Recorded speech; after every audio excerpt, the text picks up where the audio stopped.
Nous sommes aujourd'hui le 5 octobre 2024 à Brazzaville, date à laquelle Jean-Guy Blaise Mahelas, président de la FECOFOOT, a convoqué l'Assemblée générale. D'un côté, William Théodule Boaka, président de la commission ad hoc, voudrait faire la passation de service avec le bureau de la FECOFOOT. Une seule date, même heure, deux événements. C'est ce qui a attiré l'attention de la chaîne qui n'a pas de parti pris et Toko TV de descendre sur le terrain afin de toucher du doigt à la réalité. Les représentants de la CAF et de la FIFA constatent la fermeture du siège de la FECOFOOT. Comme vous avez pu le constater vous-même, tous les délégués qui avaient été convoqués ont répondu présent.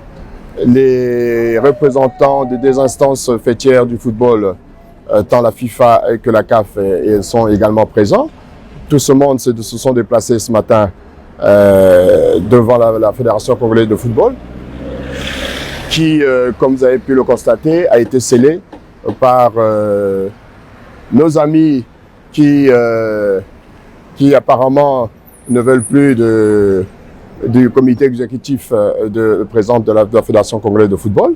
Et tant les représentants de la CAF que de la FIFA et nous-mêmes, en présence de l'huissier de justice qui a été requis à cet effet, nous avons fait un constat.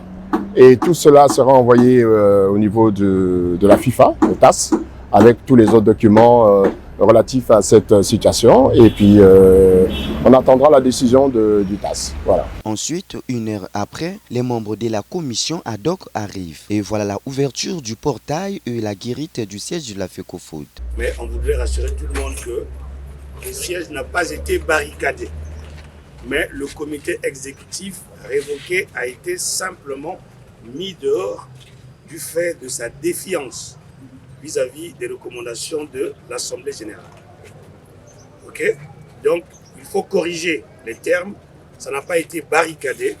Ils ont juste été mis dehors en application d'une décision de justice. Donc, on a fait ce geste que vous compreniez que c'est ouvert, qu'on peut y entrer. Donc, mais pour ouvrir, on ne peut pas le faire. Il faut que l'huissier vienne parce que ceux qui ont été là doivent être là. Nous avons besoin de faire cette passation. Ils ont créé le cinéma ce matin certainement pour l'éviter. Mais nous serons là lundi. Maintenant, s'ils ne viennent pas, ben, on fera un procès verbal, on fera établir un procès verbal de carence. Et à ce moment-là, on prendra nos responsabilités. Mais il n'y a pas de barricade ici. Vous voyez, non? Le siège n'est pas barricadé. Vous êtes entré dans le siège ici. On ne peut l'ouvrir qu'en présence d'un huissier. Parce qu'il y a des documents, il faut qu'on fasse un inventaire de ce qu'il y a à l'intérieur.